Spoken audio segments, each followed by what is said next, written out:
आज हम स्टार्ट करने जा रहे हैं सीएमए इंटर का कॉस्ट अकाउंटिंग का स्टडी नोट नंबर 1 का पहला पार्ट। देखो आपके सीएमए इंटर में कॉस्ट अकाउंटिंग में पहला जो स्टडी नोट है that is introduction to cost accounting. और इस इंट्रोडक्शन टू कॉस्ट अकाउंटिंग में जो सबसे पहला पार्ट है वो है आपका definition, scope, objectives and significance of cost accounting. कि कॉस्ट अकाउंटिंग क्या है, उसकी डेफिनेशन, कॉस्ट अकाउंटिंग का स्कोप क्या है, कॉस्ट अकाउंटिंग लाने के पीछे ऑब्जेक्टिव्स क्या है और कॉस्ट अकाउंटिंग की इंपॉर्टेंस क्या है। और साथ में हम देखेंगे कि कॉस्ट अकाउंटिंग का फाइनेंशियल अकाउंटिंग और मैनेजमेंट अकाउंटिंग के साथ क्या रिलेशन है। हमारा जो स्टडी नोट नंबर 1 है उसका सबसे पहला part definition, scope, objectives and significance of cost accounting and it's relation with financial accounting and management accounting. अगर मैं इस पार्ट की बात करूं तो इसमें से जून 2017 में 5 मार्क्स का एक थ्योरी क्वेश्चन पूछा गया। ऑफ कोर्स ये जो पार्ट है प्योर थ्योरेटिकल है क्योंकि आपका पूरा का पूरा स्टडी नोट नंबर 1 जो है वो पूरा का पूरा थ्योरी पार्ट ही है, उसमें कोई प्रैक्टिकल पार्ट कवर नहीं किया गया। दिसंबर 2017 में 1 नंबर का एक क्वेश्चन आया, fill in the blank, MCQs, true false जो आते हैं उनमें, और 5 नंबर का एक थ्योरी क्वेश्चन आया। जून 18 में भी इसी तरीके से 1 नंबर का एक एमसीक्यू, ट्रू फॉल्स वगैरह में और 5 नंबर का एक थ्योरी क्वेश्चन पूछा गया। और दिसंबर 18 में भी 5 नंबर का एक थ्योरी क्वेश्चन पूछा गया। तो आप देख सकते हो इस पार्ट में से कंसिस्टेंसी क्या चल रही है।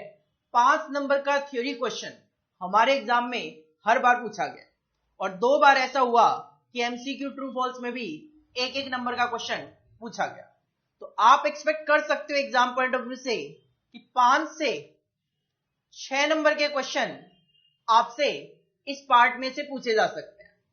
और थ्योरी या प्रैक्टिकल की बात करूं तो केवल और केवल थ्योरी क्वेश्चन इसमें से बनता है। देखो सबसे पहले इश्यू यही आता है कि हमें इस पार्ट में क्या क्या चीजें डिस्कस करनी, हमें इस पार्ट में क्या क्या टॉपिक्स हैं जो कि डिस्कस करने। तो हमें इस पार्ट में टोटलिटी में 14 टॉपिक्स हैं जो कि डिस्कस करने, जिसमें सबसे पहले हम डिस्कस करेंगे कॉस्ट क्या होता है, कॉस्ट क्या होता है। इसके बाद हम देखेंगे कॉस्ट अकाउंटिंग क्या होता है, देन हम देखेंगे कॉस्टिंग क्या होता है और देन हम देखेंगे कॉस्ट अकाउंटेंसी क्या होता है। तो सबसे पहले तो हम 4 मीनिंग समझने की कोशिश करेंगे। कॉस्ट क्या होता है, कॉस्ट अकाउंटिंग क्या होता है, कॉस्टिंग क्या होता है और कॉस्ट अकाउंटेंसी क्या होता है।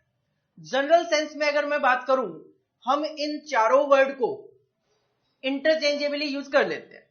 मतलब मैं आपकी बात करूं, कुछ स्टूडेंट कहते हैं कॉस्ट की क्लास चल रही है, कुछ कहते हैं कॉस्टिंग की क्लास चल रही है, कुछ कहते हैं कॉस्ट अकाउंटिंग पढ़ रहे हैं, कुछ कहते हैं कॉस्ट अकाउंटेंसी पढ़ रहे हैं। तो हम तो इंटरचेंजेबली वर्ड यूज कर लेते हैं, लेकिन थियोरेटिकली अगर मैं बात करूं इन चारों का मीनिंग यहाँ पे अलग अलग डिफाइन किया गया, तो वो हमें डिस्कस करना है। इसके बाद हम देखेंगे कि कॉस्ट अकाउंटिंग जो डिसिप्लिन था, अलग से अकाउंटिंग में कॉस्ट अकाउंटिंग की क्यों जरूरत पड़ी, तो उसके पीछे क्या कारण थे। इसके अलावा हम देखेंगे कॉस्ट अकाउंटिंग के ऑब्जेक्टिव्स क्या हैं। देन हम देखेंगे कि अगर एक ऑर्गेनाइजेशन अपने यहाँ पे कॉस्ट अकाउंटिंग सिस्टम को इंस्टॉल करना चाह रही है, इंप्लीमेंट करना चाह रही है, तो उस सिचुएशन में उनको किन किन फैक्टर को ध्यान में रखना चाहिए। इसके अलावा हम देखेंगे कॉस्ट अकाउंटेंसी का स्कोप क्या है, कॉस्ट अकाउंटिंग का सिग्निफिकेंस क्या है, दैट इज एडवांटेजेस क्या है कॉस्ट अकाउंटिंग के। इसके अलावा हम देखेंगे अगर कॉस्ट अकाउंटिंग के एडवांटेजेस हैं तो इसकी कुछ कमियां भी है, तो क्या लिमिटेशंस है कॉस्ट अकाउंटिंग में, वो भी देखेंगे। इसके बाद हम कॉस्ट अकाउंटिंग को कंपेयर करेंगे फाइनेंशियल अकाउंटिंग के साथ, देन मैनेजमेंट अकाउंटिंग का मीनिंग डिस्कस करेंगे, देन कंपेयर करेंगे कॉस्ट अकाउंटिंग को मैनेजमेंट अकाउंटिंग के साथ, और लास्ट में हम कंपेयर करेंगे फाइनेंशियल अकाउंटिंग को मैनेजमेंट अकाउंटिंग के साथ। तो ये 14 टॉपिक्स हैं और इन 14 टॉपिक्स में से हम अपने एग्जाम में 5 से 6 नंबर तक के थ्योरी क्वेश्चन एक्सपेक्ट करते हुए चल सकते हैं। देखो सबसे पहला टॉपिक क्या आता है, कॉस्ट क्या है। लेकिन कॉस्ट जानने से पहले एक छोटा सा डिस्कशन जो आप पहले से ही फाउंडेशन लेवल पे पढ़ के तो आते हो no doubt, what is accounting. और अकाउंटिंग में आपने देखा होगा कि अकाउंटिंग की 3 ब्रांचेज होती है। अकाउंटिंग जो है उसकी एक्चुअल में 3 ब्रांचेज होती है, क्या क्या। One is financial accounting, second one is cost accounting and third one is management accounting. तो अकाउंटिंग की 3 ब्रांचेज होती है, one is financial accounting, second one is cost accounting and third one is management accounting. Financial accounting 11th class से आप apply करते हो, profit and loss account बनाते हो, बैलेंस शीट बनाते हो। आपको फाइनेंशियल अकाउंटिंग से क्या पता चलता है, आप देखोगे आप हमेशा profit and loss account of ABC company limited for the period ending 31 March something इस तरीके से बनाया करते हो। इसका मतलब फाइनेंशियल अकाउंटिंग से आपको एबीसी लिमिटेड एक ऑर्गेनाइजेशन का प्रॉफिट या लॉस पता चलता है, जो कि नॉर्मली आप 1 साल की कैलकुलेशन किया करते हो। तो फाइनेंशियल अकाउंटिंग एक्चुअल में क्या बताता है, प्रॉफिट या loss of an organisation ABC limited का। जबकि कॉस्ट अकाउंटिंग की स्पेशलिटी क्या है, कॉस्ट अकाउंटिंग में जो प्रॉफिट और लॉस कैलकुलेट किए जाते हैं वो प्रोडक्ट वाइज अलग अलग कैलकुलेट किए जाते हैं, ना कि अगर एक कंपनी 5 प्रोडक्ट बना रही है तो ऐसा नहीं है कि 500 का प्रॉफिट और लॉस एक साथ ही कैलकुलेट किया जाएगा।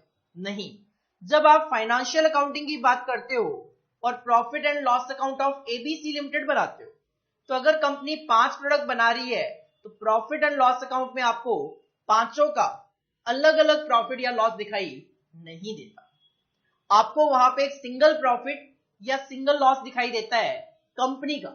जबकि कॉस्ट अकाउंटिंग में to find out the cost हम अलग अलग कैलकुलेट करते हैं, प्रॉफिट भी अलग अलग कैलकुलेट करते हैं ऑफ ए प्रोडक्ट और सर्विस।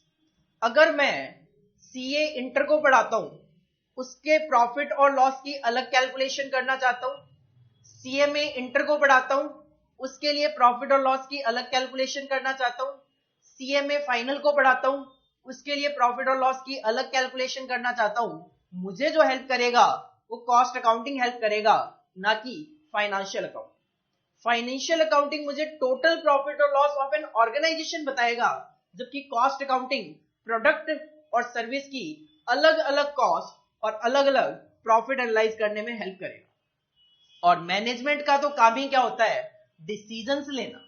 तो management accounting is totally related to used for decision making. Management accounting is totally related to decision making, लेकिन उनको डिसीजन लेने के लिए कुछ डेटा की जरूरत होती है। और वो डेटा कहां से आएगा, ये जो 2 अकाउंटिंग की ब्रांचेज है ये मैनेजमेंट अकाउंटिंग को डेटा प्रोवाइड करेगी ताकि मैनेजमेंट सही से डिसीजन ले सके। तो used for decision making on the basis of data received from financial and cost accounting. तो आप कह सकते हो मैनेजमेंट अकाउंटिंग जो है वो डिपेंडेंट है फाइनेंशियल अकाउंटिंग और कॉस्ट अकाउंटिंग पे, क्योंकि बिना इनसे डेटा रिसीव किए मैनेजमेंट कोई भी प्रॉपर तरीके से डिसीजन नहीं ले सकता। तो अकाउंटिंग की जो 3 ब्रांचेज है, तीनों में फर्क क्या है और तीनों की स्पेशलिटी क्या है। फाइनेंशियल अकाउंटिंग बताएगा प्रॉफिट और loss of an organisation, cost accounting आपको बताएगा प्रॉफिट और लॉस ऑफ ए प्रोडक्ट और service, and management accounting will help in decision making on the basis of data received from financial accounting and cost accounting. अब देखो accounting की अगर बात करें तो अकाउंटिंग वर्ड जो है इसका मीनिंग आप सब कहीं ना कहीं पढ़ के आते हो। और रिकॉर्ड अकाउंटिंग का अगर मैं सिंपल सी मीनिंग की बात करूं, कहीं ना कहीं अकाउंटिंग में कुछ वर्ड्स हैं, that is recording,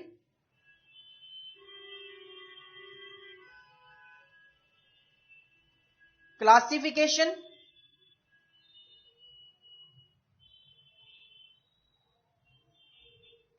summarization. Recording, classification and summarisation. Normally अगर मैं बात करूं, अकाउंटिंग का मतलब ही होता है रिकॉर्डिंग करना, और अगर इसके मीनिंग की आगे बात करें, recording, classification, summarisation, interpretation, analysis, कुछ ऐसा आप अकाउंटिंग बोलते हो। हमें यहां पे डिस्कस करना है what is cost and what is cost accounting. तो पहले मैं डिस्कस कर लेता हूं कॉस्ट क्या है। देखो, कॉस्ट का सिंपल सा मतलब होता है खर्चे। अगर मैं आपको यहां पे टीचिंग की सर्विसेज दे रहा हूं, तो कहीं ना कहीं मैं हार्डवेयर यूज कर रहा हूं, कुछ सॉफ्टवेयर यूज कर रहा हूं, मैं एक बिल्डिंग में पढ़ा रहा हूं जिसका रेंट पे कर रहा हूं, पेन यूज कर रहा हूं, टैब यूज कर रहा हूं, लैपटॉप यूज कर रहा हूं, कहीं ना कहीं इन सबके मेरे खर्चे हैं। तो कॉस्ट का मतलब है एक्सपेंसेस इनकर्ड। कॉस्ट का मतलब क्या है? कॉस्ट का सिंपल सा मतलब होता है खर्चे। लेकिन अगर बिजनेस की बात करें तो एक्सपेंसेस इनकर्ड ऑन, आज के टाइम पे या तो एक ऑर्गेनाइजेशन मैन्युफैक्चरिंग करती है, प्रोडक्ट बनाती है, या फिर सर्विसेज प्रोवाइड करती है, लाइक जिस तरीके से हम सर्विसेज प्रोवाइड कर रहे हैं। तो expenses incurred on manufacturing the product. और अगर आप प्रोडक्ट बनाओगे तो कस्टमर तक पहुंचाने का काम भी आपका है, तो उसको डिस्ट्रीब्यूट करने के लिए जो खर्चे हैं वो भी कवर्ड होंगे। इसके अलावा अगर आप प्रोडक्ट नहीं बनाते और आप सर्विस प्रोवाइड करते हो तो उसके खर्चे। तो कॉस्ट का सिंपल सा मतलब क्या है? Expenses incurred on manufacturing the product, providing the services और distribution of product. Expenses incurred on manufacturing the product, distribution of product और providing the services, this is known as cost. तो cost है expenses incurred on manufacturing the product, distribution of product और providing the services. और accounting क्या है? Recording, classification and summarization. तो accordingly cost accounting की definition क्या निकल के आई? रिकॉर्डिंग, पहले अकाउंटिंग का मीनिंग लिखो, रिकॉर्डिंग, क्लासिफिकेशन एंड समराइजेशन। अब अकाउंटिंग के साथ कॉस्ट का मीनिंग भी लिख दो, of expenses incurred on manufacturing the product, distribution of product और providing the services. This system of accounting is known as cost accounting. तो सबसे पहले accounting, recording, classification and summarization of cost, expenses incurred on manufacturing the product, distribution of product or on providing the services. This system of accounting is known as cost accounting. I think ये दो meaning आपको बिल्कुल clear होंगे, one cost and another one is cost accounting. सबसे पहले थोड़ा सा copy करते हैं ताकि हमारी रजिस्टर में अगर लिखा हुआ होगा तो जब भी हम रिवीजन करेंगे तो हम इजीली उसको रिवाइज कर पाए। तो एक हेडिंग डालो सबसे पहले अपने कॉपी रजिस्टर में, study note number 1, study note number 1, introduction to cost accounting, introduction to cost accounting.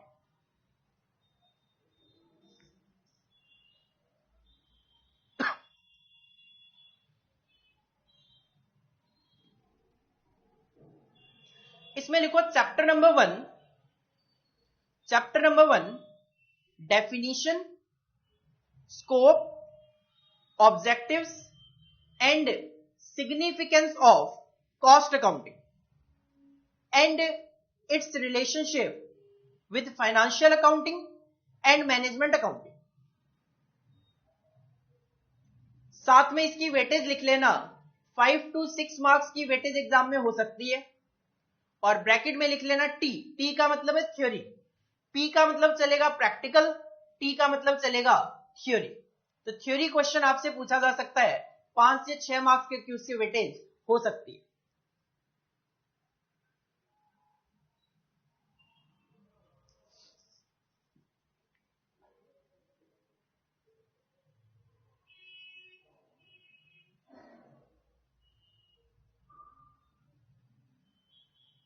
इसके बाद हेडिंग डालो टॉपिक्स, और 14 टॉपिक्स हैं जो कि हमें इस चैप्टर नंबर 1 में डिस्कस करने हैं। टॉपिक्स फर्स्ट पेज पे लिखवाने के पीछे पर्पस है मेरा एक, और वो पर्पस ये है जब आप रिवीजन करो तो आगे के पेजेस ओपन किए बिना इस टॉपिक वाले पेज पे ही जो जो टॉपिक आपको याद है वो केवल और केवल यहाँ पे टॉपिक का नाम देखो और अपने माइंड में रिवाइज करो कि हाँ इसका मीनिंग ये होता है। पहले ये 7 कॉपी करो,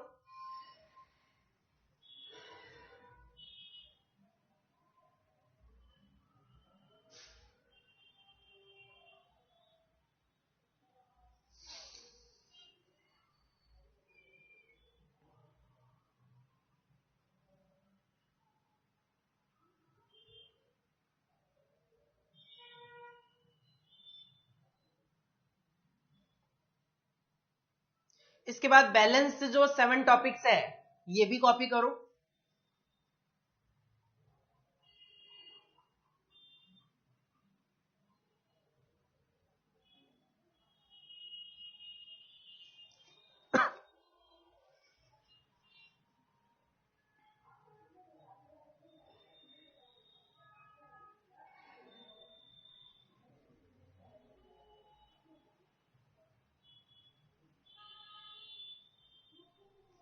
इसके बाद एक हेडिंग डालो अकाउंटिंग, एक हेडिंग डालो अकाउंटिंग। अकाउंटिंग से 3 एरो निकालो, first arrow, second arrow, third arrow, 3 arrow निकालो। फर्स्ट एरो के नीचे लिखो फाइनेंशियल अकाउंटिंग, सेकंड एरो के नीचे कॉस्ट अकाउंटिंग और थर्ड एरो के नीचे मैनेजमेंट अकाउंटिंग। फर्स्ट एरो के नीचे फाइनेंशियल अकाउंटिंग, सेकंड एरो के नीचे कॉस्ट अकाउंटिंग, थर्ड एरो के नीचे मैनेजमेंट अकाउंटिंग। ये जो 3 एरो निकाले थे financial accounting, cost accounting, management accounting, इन तीनों के नीचे एक एक एरो निकाल के इनकी स्पेशलिटी लिखो। फाइनेंशियल अकाउंटिंग में प्रॉफिट और loss of an organisation, cost accounting में calculation of cost and profit of a product और सर्विस, और मैनेजमेंट अकाउंटिंग में decision making on the basis of data received from cost accounting and financial accounting. इसको copy करो।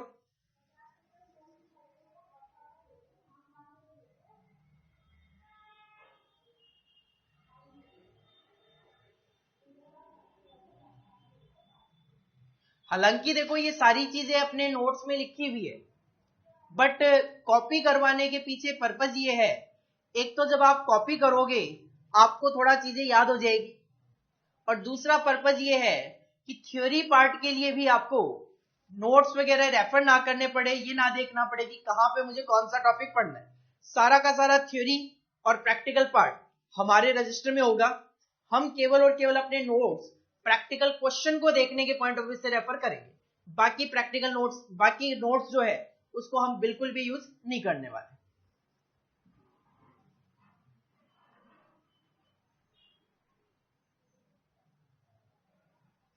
इसके बाद heading डालो meaning of cost, और जैसे ये स्लाइड आपके सामने आ रही है एज इट इज इसको कॉपी करो।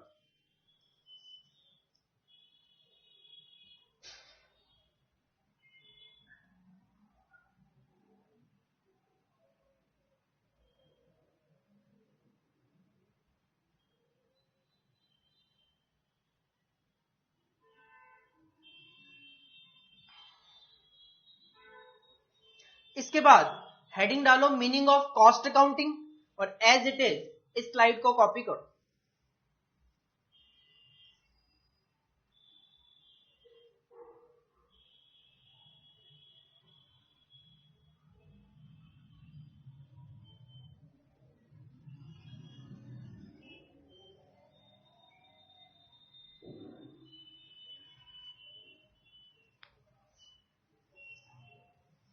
तो देखो 2 टॉपिक डिस्कस कर लिए हमने, कॉस्ट क्या होता है और कॉस्ट अकाउंटिंग क्या होता है, लेकिन हमें 2 डेफिनेशन और देखनी है अभी अभी। एक तो कॉस्टिंग क्या होता है और एक कॉस्ट अकाउंटेंसी क्या होता है। देखो मैं हूं एक टीचर और मेरे हाथ में एक पेन है एक्सपी पेन, इसको बनाने वाली एक कंपनी है एक्सपी पेन। क्या एक्सपी पेन बनाने वाली कंपनी के एक्सपेंसेस और मेरे एक्सपेंसेस सेम तरीके के होते होंगे, सेम नेचर के होते होंगे? इनके मशीनरी वगैरह के एक्सपेंसेस होते होंगे बहुत सारे, हो सकता है मेरे मशीनरी वगैरह के एक्सपेंसेस ना होते हो। इनके डिस्ट्रीब्यूशन वगैरह के एक्सपेंसेस बहुत ज्यादा होते हो, मेरे ना होते हो। ये है मैन्युफैक्चरिंग ऑर्गेनाइजेशन मैं हूं ए सर्विस प्रोवाइडर, तो हमारे एक्सपेंसेस का जो नेचर है वो सिमिलर है ही नहीं, तो हमारी कॉस्ट कैलकुलेशन का तरीका भी सिमिलर नहीं हो सकता। तो ये कौन सा तरीका यूज करें कॉस्ट कैलकुलेशन के लिए, और मैं कौन सा तरीका यूज करूं कॉस्ट कैलकुलेशन के लिए, उस तरीके को ही बोला जाता है कॉस्टिंग। तो कॉस्टिंग क्या है? कॉस्टिंग है ascertainment of procedure for calculation of cost, कि मैं अपनी कॉस्ट को कैलकुलेट करने के लिए क्या प्रोसीजर फॉलो करूं, और पेन बनाने वाली कंपनी अपनी कॉस्ट को कैलकुलेट करने के लिए कौन सी प्रोसीजर फॉलो करे, दिस इज द कॉस्टिंग। तभी आप अगर ध्यान से देखोगे, हमने जो लास्ट क्लास में अपना सिलेबस डिस्कस किया था, उसमें आप देखोगे job costing, batch costing, contract costing, process costing, service costing, बहुत सारे चैप्टर थे जिसके आगे लगा हुआ था नाम कॉस्टिंग। एक्चुअल में वो क्या है? वो अलग अलग तरीके हैं कॉस्ट की कैलकुलेशन की। तो ascertainment of procedure for calculation of cost is known as costing. तो सिंपल कॉस्टिंग क्या है? कॉस्ट कैलकुलेशन करने की प्रोसीजर का तरीका क्या होगा, दिस इज द कॉस्टिंग। और कॉस्ट अकाउंटेंसी क्या है? जब हम कॉस्टिंग के अकॉर्डिंगली तरीका फाइंड आउट कर लेते हैं और कॉस्ट अकाउंटिंग के अकॉर्डिंगली उसकी रिकॉर्डिंग, क्लासिफिकेशन, समराइजेशन कर लेते हैं, तो इन दोनों को जब मर्ज कर दिया जाता है उसको बोल दिया गया कॉस्ट अकाउंटेंसी। तो कॉस्ट अकाउंटेंसी क्या है? When principles of cost accounting and costing are applied for calculation of cost, it is known as cost accountancy. तो आप कह सकते हो कॉस्ट अकाउंटेंसी जो है उसके अंदर कॉस्ट वर्ड भी कवर है, कॉस्टिंग भी कवर्ड है और कॉस्ट अकाउंटिंग भी कवर्ड है। तो कॉस्ट अकाउंटेंसी एक वाइड टर्म है जिसमें कॉस्ट कवर्ड है, कॉस्टिंग कवर है और कॉस्ट अकाउंटिंग कवर है। कॉस्ट क्या है? खर्चे। कॉस्ट अकाउंटिंग क्या है? उन खर्चों की रिकॉर्डिंग। लेकिन उस रिकॉर्डिंग को किस तरीके से किया जाए, क्या प्रोसीजर फॉलो की जाएगी, वो बताएगा कॉस्टिंग। और जब इनको एक साथ अप्लाई किया जाएगा उसको बोल दिया गया कॉस्ट अकाउंटेंसी। तो दीज आर द 4 डेफिनेशन जो कि हमें अपने नॉलेज पॉइंट ऑफ व्यू से पता होनी चाहिए। हो सकता है एग्जामिनर पूछे, हो सकता है एग्जामिनर ना भी पूछे। और वैसे भी आप फाउंडेशन लेवल पे ये चारों की चारों वर्डिंग, आई थिंक जो 20 मार्क्स का आपका अकाउंटिंग में कॉस्ट अकाउंटिंग का पार्ट है उसके अंदर पढ़ के तो आते हो। इसके बाद देखो एक इश्यू आया कि ये जो कॉस्ट अकाउंटिंग है, जो कॉस्ट अकाउंटिंग है, अगर आप हिस्ट्री देखो 15th सेंचुरी से पहले कॉस्ट अकाउंटिंग जो होता था वो फाइनेंशियल अकाउंटिंग में ही एक छोटा सा पार्ट हुआ करता था। फाइनेंशियल अकाउंटिंग काफी ओल्ड है, फाइनेंशियल अकाउंटिंग में ही कॉस्ट अकाउंटिंग का एक छोटा सा पार्ट हुआ करता था 15th-16th सेंचुरी के अराउंड। अब बाद में जाके कॉस्ट अकाउंटिंग को अलग से एक अकाउंटिंग के रूप में लाया गया। तो क्वेश्चन ये अराइज होता है कि why cost accounting emerge as a specialised discipline. जब ये फाइनेंशियल अकाउंटिंग का पार्ट था तो इस कॉस्ट अकाउंटिंग को अलग से एक स्पेशलाइज्ड सब्जेक्ट लेकर आना, स्पेशलाइज्ड डिसिप्लिन लेकर आने की क्या जरूरत थी। और इस पे हमारे एग्जाम में जून 2018 में 5 मार्क्स का क्वेश्चन भी पूछ लिया गया। तो आपको यह पता होना चाहिए कि कॉस्ट अकाउंटिंग जो है वो एज ए स्पेशल डिसिप्लिन क्यों लाया गया। देखो जो फाइनेंशियल अकाउंटिंग है, अभी अभी थोड़ी देर पहले मैंने आपको कहा फाइनेंशियल अकाउंटिंग जो है वो आपको ऑर्गेनाइजेशन का प्रॉफिट और लॉस तो बता देगा, लेकिन प्रोडक्ट वाइज प्रॉफिट और लॉस नहीं बताएगा। तो पहला तो कारण यही था कि फाइनेंशियल अकाउंटिंग में कुछ कमियां थी, उस कमियों को दूर करने के लिए कॉस्ट अकाउंटिंग को अलग से एज ए स्पेशल डिसिप्लिन लाना जरूरी हो गया। कैसे? देखो मैं कहता हूं एक कंपनी है एबीसी लिमिटेड, मैंने फाइनेंशियल अकाउंटिंग फॉलो करी और फाइनेंशियल अकाउंटिंग से प्रॉफिट एंड लॉस अकाउंट बनाया, जहां से मुझे इस कंपनी का 100 करोड़ रुपए का प्रॉफिट दिखाई दे रहा था। तो इसका मतलब कंपनी अच्छे तरीके से काम कर रही है और कंपनी 100 करोड़ रुपए का प्रॉफिट भी जनरेट कर रही है। बट जब मैंने इसको अलग से एनालाइज किया कॉस्ट अकाउंटिंग के अकॉर्डिंगली, तो पता चला कि कंपनी 3 तरीके के प्रोडक्ट बनाती है, प्रोडक्ट ए, प्रोडक्ट बी और प्रोडक्ट सी। और प्रोडक्ट ए, बी और सी की कहानी यह है कि प्रोडक्ट ए से कंपनी 80 करोड़ रुपए का प्रॉफिट कमाती है, 80 करोड़ का प्रॉफिट कमाती है। प्रोडक्ट बी से कंपनी 20 करोड़ के लॉस में है और प्रोडक्ट सी से कंपनी 40 करोड़ रुपए का प्रॉफिट कमाती है। अगर मैं फाइनेंशियल अकाउंटिंग की ही बात करूं तो फाइनेंशियल अकाउंटिंग में मुझे सब कुछ अच्छा लग रहा था, कंपनी 100 करोड़ रुपए का प्रॉफिट कमा रही है। लेकिन जब मैंने इसको डिटेल में प्रोडक्ट वाइज रखा है एज पर कॉस्ट अकाउंटिंग, तो आपको एक आइडिया लगा कि हाँ, प्रोडक्ट बी जो है वो तो कंपनी को 20 करोड़ का लॉस दे रहा है। अगर कंपनी इस प्रोडक्ट को नहीं बनाती तो उस सिचुएशन में कंपनी के प्रॉफिट 100 नहीं 120 करोड़ के होते। तो कहीं ना कहीं फाइनेंशियल अकाउंटिंग की कुछ लिमिटेशन थी, जिसकी वजह से कॉस्ट अकाउंटिंग को लाना पड़ा। तो पहला कारण कि कॉस्ट अकाउंटिंग को लाने के पीछे क्या कारण थे, पहला फाइनेंशियल अकाउंटिंग की कुछ लिमिटेशन। दूसरा, जो इंडस्ट्री है वो कॉस्ट कॉन्शियस हो गई। इंडस्ट्री ये जानना चाहती थी कि प्रोडक्ट ए की क्या कॉस्ट है, बी की क्या कॉस्ट है, सी की क्या कॉस्ट है, अलग अलग हर प्रोडक्ट की क्या कॉस्ट आती है, जिसकी वजह से कॉस्ट अकाउंटिंग को लेकर आना पड़ा। तीसरा, इंडस्ट्री में डेवलपमेंट बहुत ज्यादा हो गए, रैपिड इंडस्ट्रियल डेवलपमेंट स्टार्ट हो गए, कंपटीशन बढ़ गया इंडस्ट्री में। अब इंडस्ट्री में जब रैपिडनेस बढ़ती है, ग्रोइंग वगैरह होती है, डेवलपमेंट वगैरह बढ़ती है, तो हर ऑर्गेनाइजेशन अपनी कॉस्ट को कंट्रोल करना चाहती है ताकि कॉस्ट कम से कम रखी जा सके और प्रॉफिट ज्यादा से ज्यादा मेंटेन किया जा सके। लेकिन कॉस्ट को कंट्रोल तो तब करूं जब पहले मुझे अपनी कॉस्ट पता हो। तो रैपिड इंडस्ट्रियल डेवलपमेंट की वजह से कंपनीज अपने कॉस्ट कॉन्शियसनेस हो गई, कॉस्ट को कंट्रोल करने में लग गई, अकॉर्डिंगली कॉस्ट अकाउंटिंग की जरूरत दिखाई देने लगी।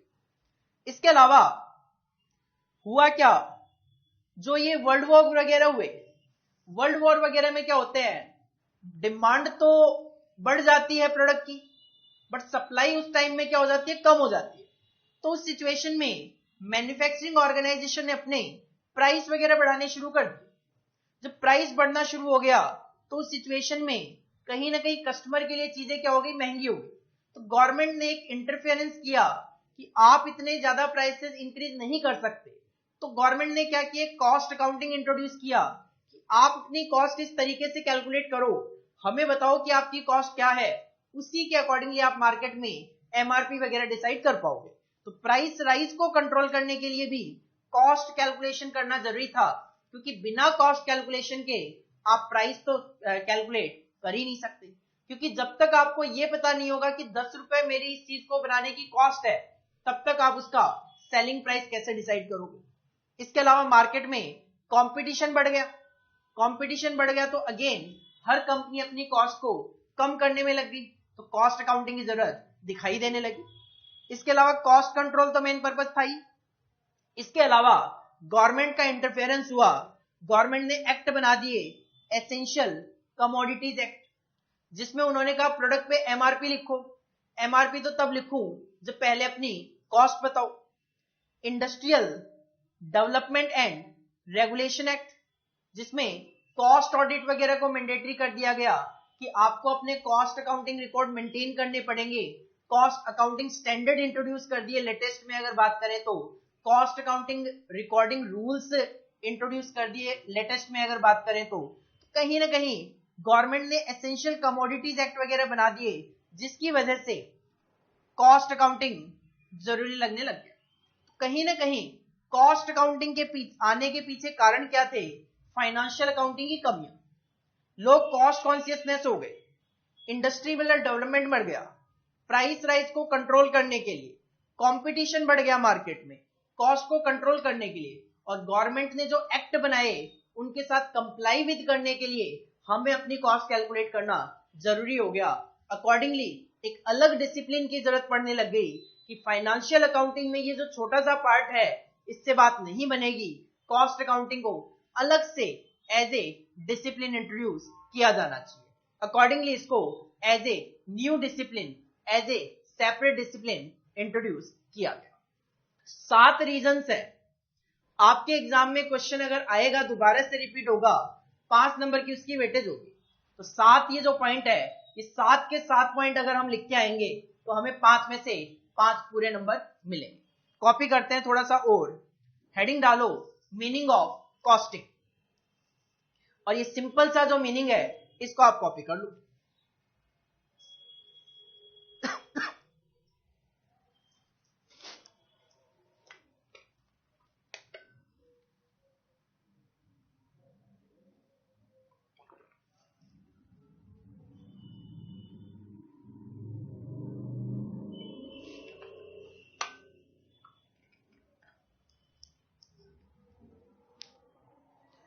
कॉस्ट अकाउंटेंसी का मीनिंग कॉपी करो।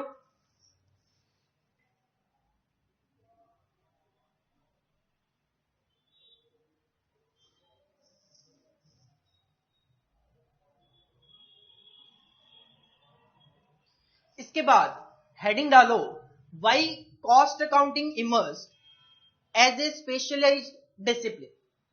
ब्रैकेट में लिख भी लो जून 2018 में वेटेज 5 मार्क्स, और ये 7 पॉइंट जो है इनको आप कॉपी करो। हमारे स्टडी मटेरियल में पहले ही पेज पे ये पार्ट लिखा हुआ है।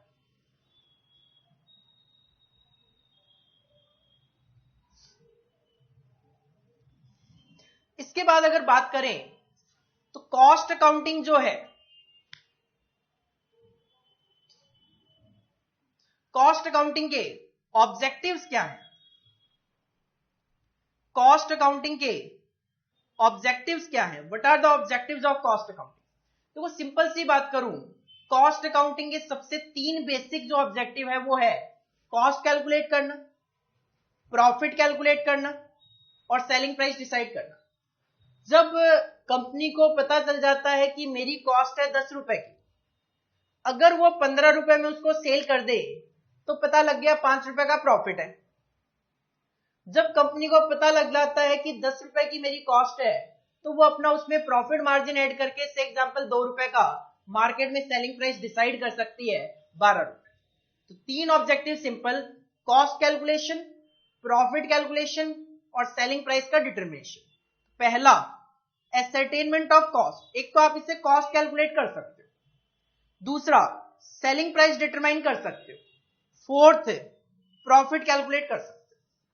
और जब आपको अपनी कॉस्ट पता होगी तो आप अपनी कॉस्ट को इंडस्ट्री की कॉस्ट के साथ या अपने ही पास्ट पीरियड के साथ कंपेयर कर सकते हो, और अगर आपकी कॉस्ट ज्यादा आ रही है तो आप उसको रिड्यूस करने की कोशिश कर सकते हो, और अगर आपकी कॉस्ट ज्यादा नहीं, लिमिटेड है, कंट्रोल में है, तो आप उसको फ्यूचर के लिए भी कंट्रोल करके चल सकते हो। देखो 2 वर्ड है, कॉस्ट कंट्रोल और कॉस्ट रिडक्शन। वैसे हमें इसको सेकंड जो चैप्टर है अपना स्टडी नोट नंबर 1 का ही जो सेकंड पार्ट होगा उसमें हम डिस्कस करेंगे कॉस्ट कंट्रोल और कॉस्ट रिडक्शन क्या होता है। बट फिर भी अगर मैं बात करूं तो कॉस्ट कंट्रोल का मतलब होता है कॉस्ट को मेंटेन करना, कॉस्ट कंट्रोल का मतलब होता है कॉस्ट को मेंटेन करना, जबकि रिडक्शन का मतलब होता है कॉस्ट को कम करना। मेंटेन करने से क्या मतलब होता है, देखो जैसे परचेज मैनेजर को बोला गया कि आपको मटेरियल 5 रुपए पर केजी के अकॉर्डिंगली परचेज करना है, परचेज मैनेजर का एक टारगेट सेट किया गया कि आपको पर्टिकुलर टाइप ऑफ मटेरियल 5 रुपए पर केजी में परचेज करना है, तो ये क्या एक टारगेट सेट हो गया। अब परचेज मैनेजर कोशिश करेगा मटेरियल की कॉस्ट को 5 रुपए पर केजी तक मेंटेन करने की, this is the cost control. लेकिन जब बात ये आती है कि बाकी इंडस्ट्री तो 4.5 रुपए का मटेरियल यूज करती है और हम 5 रुपए का मटेरियल यूज कर रहे हैं, तो हमें अपनी कॉस्ट को कम करना है, मटेरियल को रिप्लेस करके कम करना है या अदरवाइज अपनी टेक्नोलॉजी वगैरह में चेंज करके कम करना है, जैसे भी करना है, हमें अपनी कॉस्ट 5 रुपए को 4.5 रुपए पे लेके आना है। This is the cost reduction. तो कॉस्ट कंट्रोल का मतलब होता है मेंटेन करना। मेंटेन कहां पे करना? एक स्टैंडर्ड जो लेवल होता है वहां पे मेंटेन करना, जबकि रिडक्शन का मतलब होता है उसको कम करना।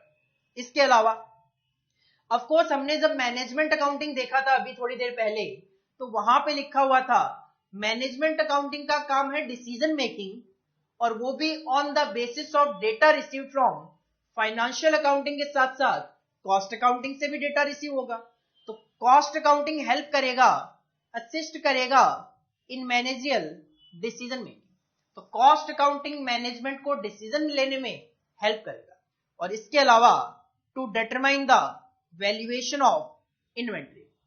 अगर मैं बात करूं कॉस्ट अकाउंटिंग और फाइनेंशियल अकाउंटिंग की, जो कि हम आगे जाके दोनों में डिफरेंस भी देखेंगे, फाइनेंशियल अकाउंटिंग में हो सकता है आप पढ़ के आए हो कि वैल्यूएशन ऑफ इन्वेंट्री जो होता है वो होता है कॉस्ट और market price which ever is lower. I think आप फाउंडेशन लेवल पे ये पढ़ के आए हो, कॉस्ट और market price which ever is lower is the concept of valuation of inventory in financial accounting. बिल्कुल ठीक पढ़ के आए हो। लेकिन कॉस्ट अकाउंटिंग में वैल्यूएशन ऑफ इन्वेंट्री जो होती है वो हमेशा कॉस्ट बेसिस पे ही होती है। तो वैल्यूएशन ऑफ इन्वेंट्री कैलकुलेट तभी कर पाएंगे जब हम अपनी कॉस्ट कैलकुलेट कर लेंगे। तो कॉस्ट अकाउंटिंग का ऑब्जेक्टिव ये भी है कि कॉस्ट बेसिस पे हमारे इन्वेंट्री की वैल्यू क्या है। तो these are the 6 objective of cost accounting. पहले 3 cost calculation, selling price determination, profit की कैलकुलेशन। इसके अलावा cost control and cost reduction, assist the management in decision making and valuation of inventory. Exam में question पूछा जा सकता है। वैसे अगर मैं बात करूं किस तरीके से आएगा, अगर एग्जाम में क्वेश्चन आएगा तो सीधा सीधा क्वेश्चन आ सकता है 5 मार्क्स में, state the objectives of cost accounting. 6 objective हैं, 6 के 6 हमें मेंशन करके आना।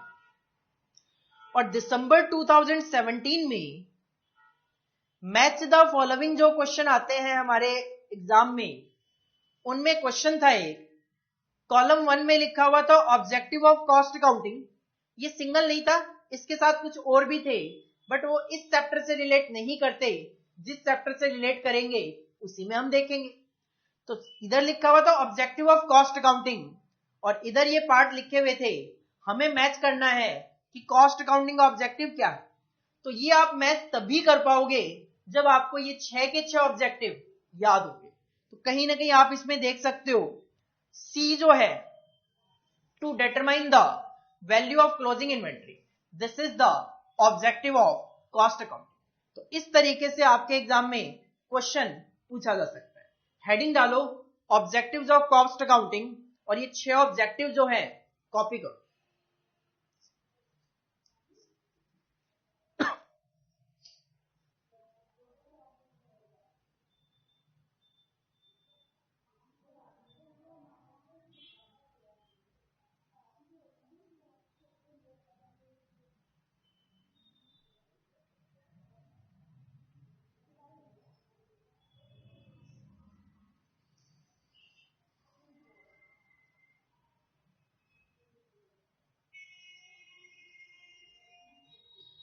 क्वेश्चन भी कॉपी कर लो। अगर 5 नंबर में क्वेश्चन पूछा जाएगा तो state the objective of cost accounting. 1 number में अगर आएगा तो सिचुएशन में इस तरीके से मैच द फॉलोइंग वगैरह में क्वेश्चन पूछा जा सकता है।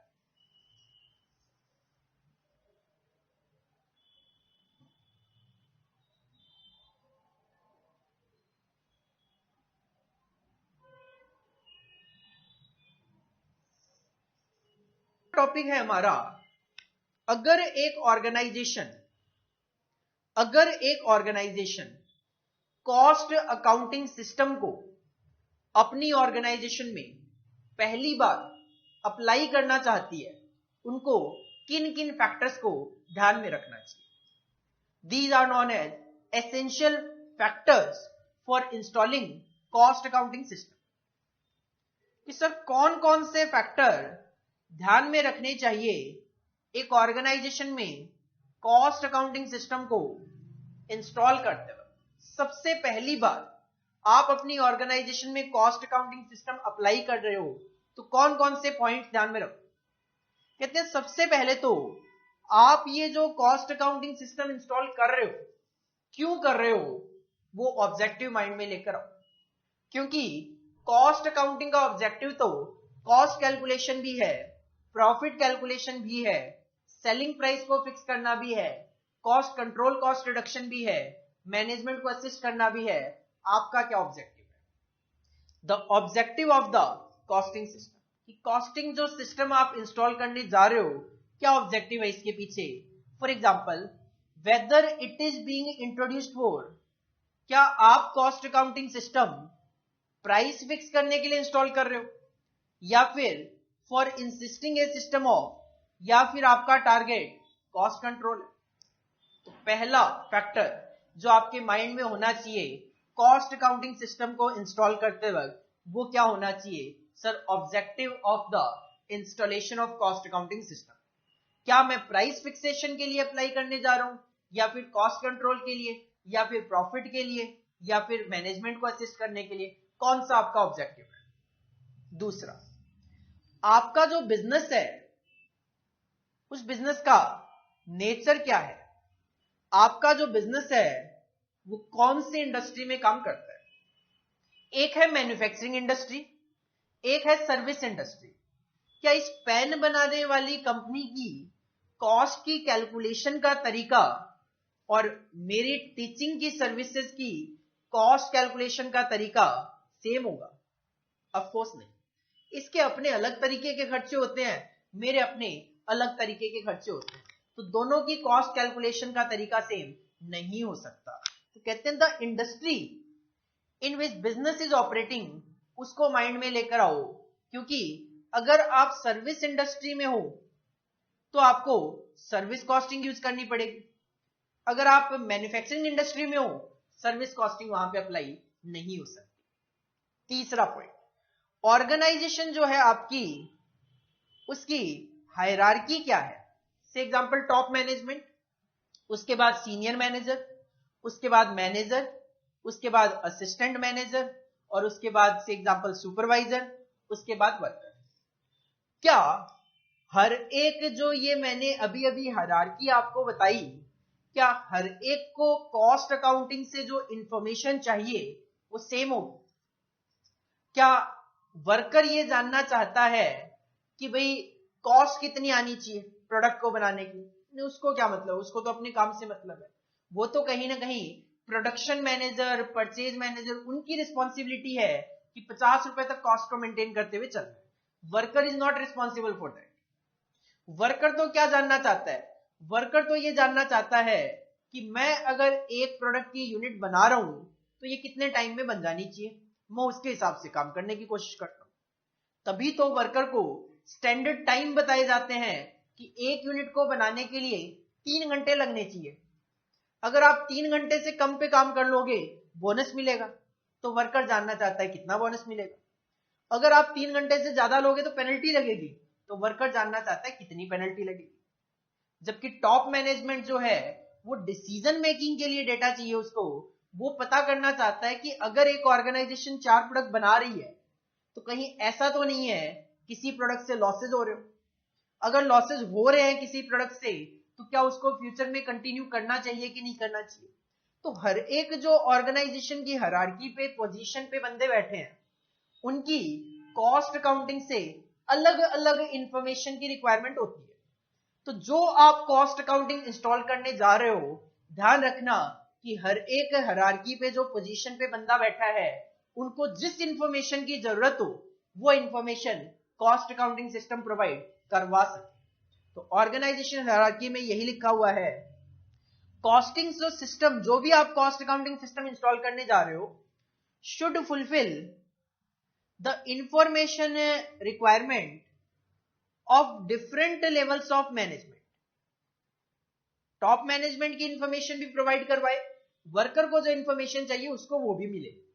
फॉर एग्जाम्पल, टॉप मैनेजमेंट जो है उसका काम है decision making, is concern with corporate strategies banana, while operational level का मतलब होता है जो बंदे मैनेजर्स हैं, जो काम करवा रहे हैं, एक तरीके से सुपरवाइजर लेवल के जो बंदे हैं, needs the information on standard quantity to be consume, कि एक यूनिट को बनाने के लिए 2 kg रॉ मटेरियल लगना चाहिए, 5 kg रॉ मटेरियल लगना चाहिए, कितना लगना चाहिए वो जानना चाहता है ऑपरेशनल लेवल का बंदा। तो हर एक बंदे की, हर एक पोजीशन, हर एक मैनेजर की कहीं ना कहीं अलग अलग इंफॉर्मेशन की रिक्वायरमेंट है। तो कॉस्ट अकाउंटिंग सिस्टम ऐसा होना चाहिए जो हर एक हायरार्की के बंदे की इंफॉर्मेशन रिक्वायरमेंट को सेटिस्फाई कर सके। Sir 3 point cost accounting system install करते वक्त किन किन पॉइंट्स का ध्यान रखना चाहिए। पहला, ऑब्जेक्टिव, क्यों कॉस्ट अकाउंटिंग सिस्टम इंस्टॉल कर रहे हो, प्राइस फिक्स करने के लिए या कॉस्ट कंट्रोल के लिए। दूसरा, आपका जो बिजनेस का नेचर है वो क्या है, आप कौन सी इंडस्ट्री में काम कर रहे हो, क्योंकि मैन्युफैक्चरिंग इंडस्ट्री और सर्विस इंडस्ट्री की कॉस्ट कैलकुलेशन का तरीका सेम नहीं हो सकता। अगर आप सर्विस कॉस्टिंग में जा रहे हो इसका मतलब आप सर्विस प्रोवाइड कर रहे हो। मैन्युफैक्चरिंग ऑर्गेनाइजेशन के लिए हमारे पास प्रोसेस कॉस्टिंग वगैरह, कॉस्ट शीट वगैरह काफी सारे तरीके हैं। तीसरा, ऑर्गेनाइजेशन की हिरार्की को ध्यान में रखते हुए कॉस्ट अकाउंटिंग सिस्टम बनाना चाहिए कि कॉस्ट अकाउंटिंग सिस्टम हर एक बंदे की जो इंफॉर्मेशन रिक्वायरमेंट है उसको सेटिस्फाई कर सके। सर चौथा पॉइंट आपका नो योर प्रोडक्ट, कि आपका प्रोडक्ट क्या है, क्योंकि हर एक प्रोडक्ट की कॉस्ट कैलकुलेशन का तरीका सेम नहीं हो सकता। अगर आप रेडीमेड गारमेंट्स बना रहे हो और अगर आप कार्स बना रहे हो, दोनों की कॉस्ट की कैलकुलेशन का तरीका बिल्कुल अलग अलग हो सकता है। तो कहते हैं नेचर ऑफ प्रोडक्ट, आपका प्रोडक्ट का नेचर क्या है उससे डिटरमाइन होगा कि आप कौन सा मेथड ऑफ कॉस्टिंग फॉलो करोगे। जैसे कि यहां पे एक एग्जांपल गिवन है कि पेरिशेबल जो प्रोडक्ट होते हैं, पेरिशेबल प्रोडक्ट मतलब जो बहुत जल्दी खराब हो जाते हैं, ब्रेड हो गए, दूध वगैरह, मिल्क वगैरह, ये सारी चीजें क्या है जल्दी खराब हो जाती है। इनके लिए जो सिस्टम फॉलो किया जाता है वो किया जाता है marginal costing.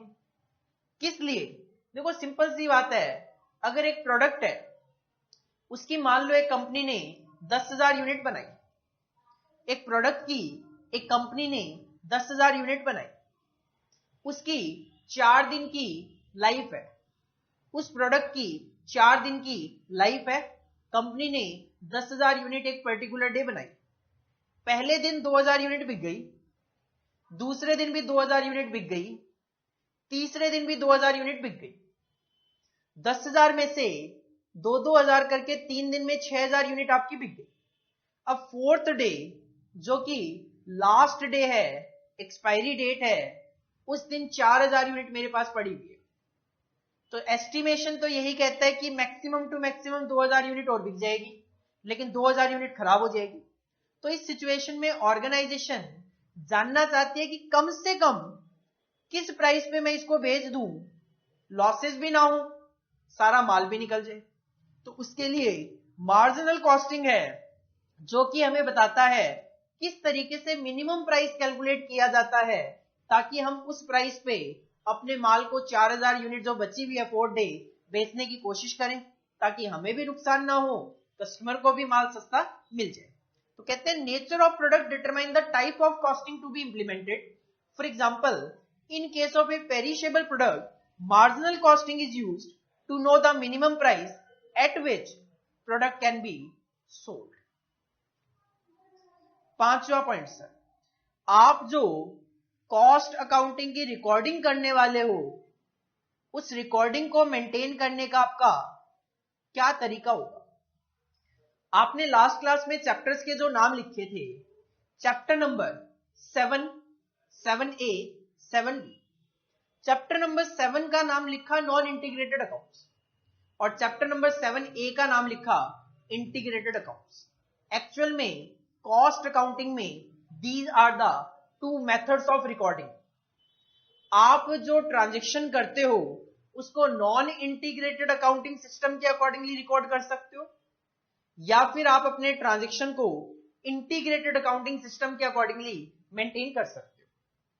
Integrated accounting system वो सिस्टम होता है जिसमें एक ट्रांजैक्शन की एक ही एंट्री होती है, तो उसमें प्रॉफिट भी एक ही कैलकुलेट होके आता है। लेकिन नॉन इंटीग्रेटेड का तो मतलब ही होता है जो साथ साथ नहीं होते। तो नॉन इंटीग्रेटेड में अगर आप एक ट्रांजैक्शन करते हो तो उसकी एंट्री फाइनेंशियल अकाउंटिंग में अलग होगी और कॉस्ट अकाउंटिंग में अलग होगी। और कुछ ट्रांजैक्शन ऐसे भी होते हैं जो केवल और केवल फाइनेंशियल अकाउंटिंग में रिकॉर्ड हो जाते हैं और कॉस्ट अकाउंटिंग में रिकॉर्ड नहीं हो पाते। हम कॉस्ट शीट के चैप्टर में इसको डिस्कस भी करेंगे और बाद में आगे जाके नॉन इंटीग्रेटेड और इंटीग्रेटेड में भी डिस्कस करेंगे। अब जब मैंने कहा कुछ ट्रांजैक्शन ऐसे होते हैं जो फाइनेंशियल अकाउंटिंग में रिकॉर्ड हो जाएंगे, कॉस्ट अकाउंटिंग में रिकॉर्ड नहीं होंगे, इसका मतलब फाइनेंशियल अकाउंटिंग का प्रॉफिट अलग आएगा और कॉस्ट अकाउंटिंग का प्रॉफिट अलग आएगा। तो इस सिचुएशन में तो हमें रिकॉन्सिलिएशन भी बनाना पड़ता है। तो you have to decide the manner in which cost and financial accounts are maintain. किस मैनर में आप इसको मेंटेन करोगे, whether these are maintained in, क्या आप इन दोनों को इंटीग्रेटेड फॉर्म में मेंटेन करोगे ताकि आपको रिकॉन्सिलिएशन ना बनाना पड़े, या फिर these are maintained in non integrated form, या फिर आप इनको नॉन इंटीग्रेटेड फॉर्म में मेंटेन करोगे। और जब नॉन इंटीग्रेटेड फॉर्म में मेंटेन करोगे तो and organisation will prepare reconciliation. तो इस सिचुएशन में ऑर्गेनाइजेशन को रिकॉन्सिलिएशन बनाना पड़ेगा। तो डिसाइड करो आपका method of maintenance of cost record क्या होगा।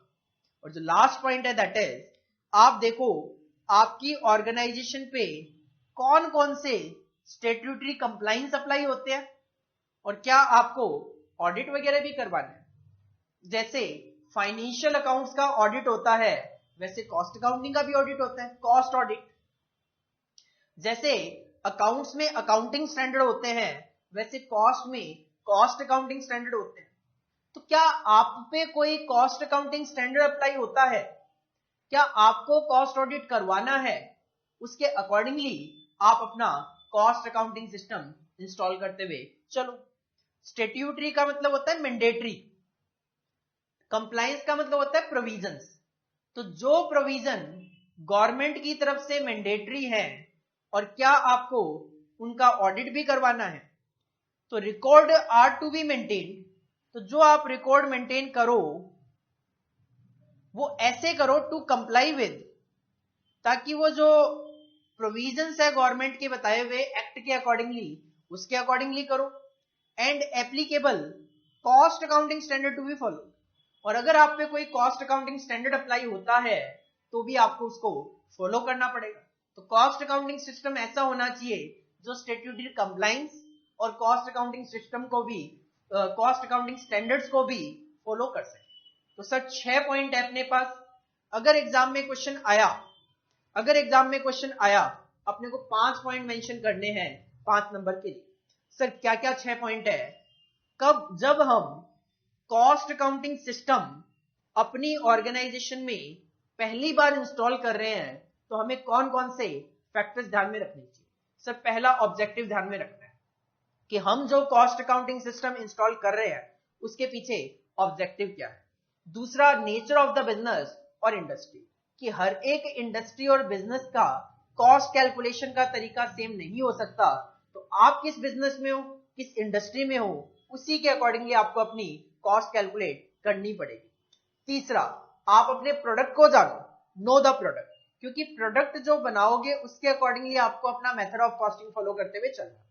चौथा sir, maintenance, method of maintenance of cost record. Non integrated के लिए जाओगे, इंटीग्रेटेड के लिए जाओगे, कौन से मेथड के लिए जाओगे। Statutory compliances and audit. And sixth one is organisation hierarchy. These are the 6 point, जिसमें से अगर आप 5 नंबर के लिए 5 पॉइंट भी मेंशन कर दोगे, 5 में से 5 नंबर आपको एग्जामिनर दे सकता है।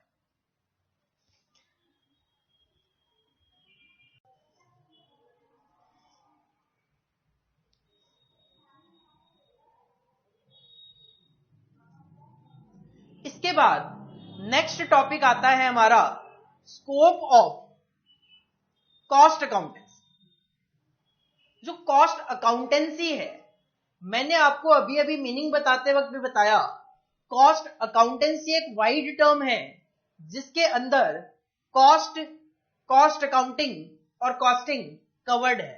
तो इसका मतलब कॉस्ट की जो कैलकुलेशन है वो इसमें कवर्ड है, कॉस्ट अकाउंटिंग इसके अंदर पूरा का पूरा कवर्ड है, कॉस्ट कंट्रोल भी इसके अंदर कवर्ड है। इसके अलावा कॉस्ट की जो रिपोर्टिंग होती है वो भी कवर्ड है, और कॉस्ट ऑडिट जो होता है वो भी कॉस्ट अकाउंटेंसी में कवर्ड है। तो कॉस्ट अकाउंटेंसी एक वाइड टर्म है जिसके अंदर कॉस्टिंग का ये सारा का सारा कॉन्सेप्ट कवर किया जाता है। Cost ascertainment, to find out the cost of a product और सर्विस। अगर आप एक प्रोडक्ट या सर्विस की कॉस्ट जानना चाहते हो, it is a part of cost accountancy. और इसके लिए जो रिकॉर्डिंग करते हो आप अपने खर्चों की, this is also covered in cost accountancy.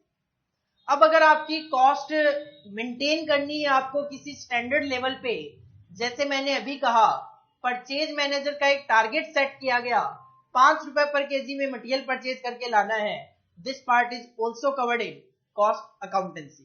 तो कॉस्ट कंट्रोल होता क्या है?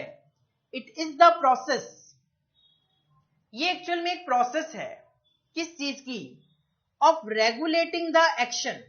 जैसे मैंने अभी कहा परचेज मैनेजर को 5 रुपए में मटेरियल परचेज करके लाना है, तो परचेज मैनेजर का जो एक्शन है मटेरियल को परचेज करना, उसको रेगुलेट किया जा रहा है कि 5 रुपए पर केजी में परचेज करके लाना है। क्यों ऐसा किया जाता है? So as to keep the element of cost within the set parameters, ताकि आप अपनी कॉस्ट को एक लिमिट में रख सको, कंट्रोल में रख सको, एक पैरामीटर जो सेट किया है उस पैरामीटर तक उसको कंट्रोल करके रख सको। तो कॉस्ट कंट्रोल क्या है? कॉस्ट कंट्रोल एक प्रोसेस है जिसमें हम एक्शन को रेगुलेट करते हैं। क्यों करते हैं? ताकि हम अपने element of cost that is cost को एक सेट पैरामीटर के अंदर मेंटेन करके चल सके। This cost control is also the part of cost accountancy. इसके अलावा cost reports are prepared for use by the management. देखो ऐसा नहीं है कि अगर एक कंपनी 10 तरीके के प्रोडक्ट बनाती है और बहुत बड़ी बड़ी उसकी कैलकुलेशन करती है 50-50 पेज में, तो वो 50 के 50 पेज ले जाके मैनेजमेंट के सामने रखे जाएंगे, नहीं। लाइक आप फाइनेंशियल अकाउंटिंग में मैं बात करूं, जब बैलेंस शीट वगैरह बनती है तो उसके नीचे कुछ रेशियोज भी कैलकुलेट किए जाते हैं। प्रैक्टिकली अगर मैं बात करूं तो जो बैलेंस शीट वगैरह बनती है उसके नीचे कुछ रेशियोज वगैरह भी कैलकुलेट किए जाते हैं, like gross profit ratio, net profit ratio, earning per share, ये कुछ रेशियोज कैलकुलेट किए जाते हैं। ये कैलकुलेट करने के पीछे पर्पस क्या है? बैलेंस शीट, कुछ कंपनियों की बैलेंस शीट होती है 50-50 पेज की। अब उस बैलेंस शीट को पढ़ने के लिए मैनेजमेंट के पास टाइम नहीं है, तो वो जो रेशियोज वगैरह हैं उनको देखकर management, share holders, creditors, lenders, जो भी कंपनी में इंटरेस्टेड होते हैं, वो एक आइडिया लगा लेते हैं कंपनी की क्या पोजीशन है। और आपने प्रैक्टिकली सुना होगा कंपैरेटिव बैलेंस शीट होती है लास्ट ईयर और इस साल की, तो उससे एक आइडिया लग जाता है कि पिछले साल जीपी रेशियो ये था, इस साल ये है, पिछले साल अर्निंग पर शेयर ये था, इस बार ये है। तो एक आइडिया लग जाता है कंपनी डिक्लाइनिंग फेज में है या फिर ग्रोइंग फेज में। तो वैसे ही जो रिपोर्ट्स होती है वो समराइजेशन फॉर्म में होती है, ऐसा नहीं कि डिटेल फॉर्म में होती है। तो रिपोर्ट बनाना जरूरी है कि प्रोडक्ट ए से प्रॉफिट है, बी लॉसेज में चल रहा है और सी से प्रॉफिट है। ये रिपोर्ट जब मैनेजमेंट के सामने जाएगी तभी तो मैनेजमेंट डिसाइड करेगा कि हाँ प्रोडक्ट बी जो है इसको बनाकर हमें लॉसेज हो रहे हैं, तो हमें इस प्रोडक्ट को बंद कर देना चाहिए। Report are prepared for use by the management at different levels. हाँ, रिपोर्टिंग केवल एक तरीके की नहीं, रिपोर्ट अलग अलग तरीके की बनाई जाती है, क्योंकि अलग अलग मैनेजमेंट को अलग अलग तरीके की रिपोर्टिंग चाहिए। लाइक सबसे लो लेवल का वर्कर जो होगा वो टॉप मैनेजमेंट को तो रिपोर्टिंग नहीं करेगा, वो तो उसके ऊपर जो पर्सन होगा उसको रिपोर्टिंग करेगा, वो उसके ऊपर। तो वर्कर एक तरीके से सुपरवाइजर को, सुपरवाइजर उसके ऊपर जो मैनेजर होगा, मैनेजर सीनियर मैनेजर वगैरह को, तो वो तो हिरार्की के अकॉर्डिंगली चलेगा। कॉस्ट रिपोर्ट हेल्प इन इससे मैनेजमेंट को हेल्प मिलेगी ताकि वो फ्यूचर के लिए प्लानिंग कर सके, अपनी एक्टिविटीज या कॉस्ट को कंट्रोल कर सके, किस डिपार्टमेंट की क्या परफॉर्मेंस है उसको अप्रेज कर सके, जिसकी परफॉर्मेंस अच्छी bonus, end of course for the purpose of decision making. और लास्ट अगर बात करें कॉस्ट ऑडिट, अगर ऑडिटर आएगा आपके अकाउंट चेक करने के लिए तो सिंपल सी बात है, जब कॉस्ट अकाउंटेंसी मेंटेन करी भी होगी तभी तो वो कॉस्ट ऑडिट कर पाएगा। तो कॉस्ट ऑडिट, ऑडिट का मतलब ही क्या होता है? ऑडिट का मतलब ही होता है वेरिफिकेशन। किस चीज का वेरिफिकेशन? आपने जो अकाउंटिंग की है वो सही है कि नहीं है। Verification of correctness of cost account. आप ये जो कॉस्ट अकाउंट मेंटेन कर रहे हो ये सही से मेंटेन कर रहे हो या नहीं कर रहे, इसका वेरिफिकेशन करना is the cost audit. Its purpose is not only to ensure arithmetic accuracy, केवल और केवल ये चेक करना नहीं कि 10 रुपए लिखा है वो ठीक लिखा है कि नहीं लिखा of cost record, but also to see the principle and rules have been applied correctly. आज के टाइम पे बात करें, कॉस्ट अकाउंटिंग स्टैंडर्ड्स इंस्टीट्यूट ने इश्यू कर दिए। अगर आप पे कोई कॉस्ट अकाउंटिंग स्टैंडर्ड अप्लाई होता है, क्या आपने उसको प्रॉपरली फॉलो किया कि नहीं किया, ये चेक करना भी हमारा काम है। जो कॉस्ट ऑडिट रिकॉर्ड रूल्स होते हैं, क्या आपने उनको फॉलो किया कि नहीं किया, इसको चेक करना भी कॉस्ट ऑडिट में कवर है। तो कॉस्ट ऑडिट में केवल और केवल कैलकुलेशन चेक नहीं करी जाती, कंप्लाइंस भी चेक की जाती है कि हमारी ऑर्गेनाइजेशन पे जो रूल्स एंड रेगुलेशंस अप्लाई होते हैं वो हम फॉलो कर रहे हैं या नहीं कर रहे। This is also the part of cost accounting. तो कॉस्ट अकाउंटिंग में क्या क्या कवर्ड है, what is the scope of cost accounting? से कॉस्ट की कैलकुलेशन करना, कॉस्ट अकाउंटिंग करना, कॉस्ट को कंट्रोल करना, कॉस्ट की रिपोर्टिंग करना और कॉस्ट ऑडिट करना। These 5 points are covered in cost accountancy. एक हेडिंग डालो स्कोप ऑफ कॉस्ट अकाउंटेंसी और इसको कॉपी कर लो।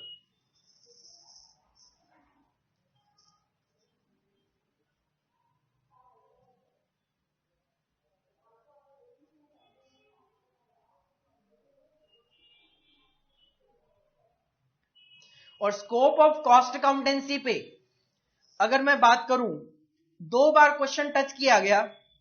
जून 2018 में एक फिल इन द ब्लैंक्स आया, क्वेश्चन था blank is the process of regulating the action so as to keep the element of cost within the set parameter.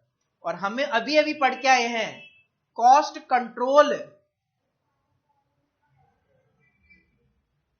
is the process of regulating the action so as to keep the element of cost within the set parameter। तो 1 number में अगर question आया तो इस तरीके से आ सकता है। और दिसंबर 2018 में एग्जामिनर ने 5 नंबर का एक क्वेश्चन पूछ लिया स्कोप ऑफ कॉस्ट अकाउंटेंसी। तो हमें इसमें 5 के 5 पॉइंट मेंशन करके आने हैं ताकि हमें 5 में से 5 नंबर वहां पे मिल जाए। तो ये 2 क्वेश्चन भी आप कॉपी कर लो ताकि आपको आइडिया रहेगा कि हाँ स्कोप ऑफ कॉस्ट अकाउंटेंसी पे इस तरीके से क्वेश्चन बनते हैं।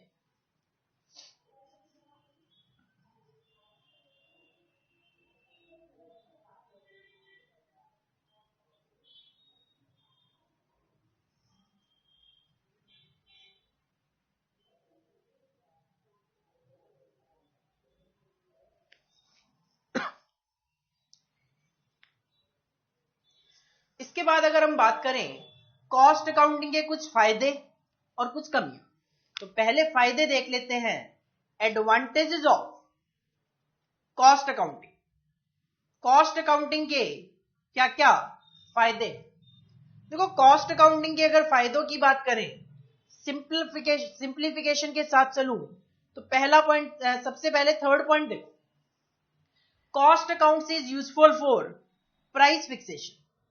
अभी अभी हम ऑब्जेक्टिव ऑफ कॉस्ट अकाउंटिंग में भी देख कर आए थे determination of selling price. Selling price determination कह दो, प्राइस फिक्सेशन कह दो, एक ही बात है। पहला फायदा cost accounting is useful for price fixation. दूसरा, फोर्थ पॉइंट देखो, cost accounts furnish suitable data and information to management to serve as guide in decision making. हम ऑब्जेक्टिव ऑफ कॉस्ट अकाउंटिंग में देख के आए थे assisting in managerial decision making. तो यहां पे एडवांटेजेस में भी वही पॉइंट है कि कॉस्ट अकाउंटिंग हेल्पफुल है किसके लिए, मैनेजमेंट के लिए, ताकि मैनेजमेंट अपने सही से डिसीजन ले सके। इसके अलावा ये भी मैंने आपको पॉइंट बताया था अभी अभी कि आप जब कॉस्ट कैलकुलेट करते हो तो कॉस्ट को कंपेयर कर सकते हो या तो प्रीवियस पीरियड के साथ या फिर अदर कंपनीज के साथ जो कि सेम इंडस्ट्री में काम कर रहे हो, ताकि आप अपनी कॉस्ट को कंट्रोल कर सको। ये भी एक तरीके से ऑब्जेक्टिव ऑफ कॉस्ट अकाउंटिंग में कॉस्ट कंट्रोल जो था वहीं से पॉइंट निकाला गया।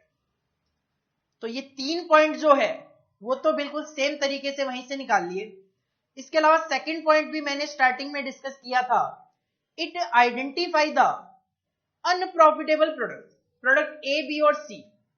बी जो अनप्रॉफिटेबल था वो आपको कॉस्ट अकाउंटिंग की वजह से ही तो पता चलेगा। तो it identify the unprofitable product so that these में बी एलिमिनेटेड।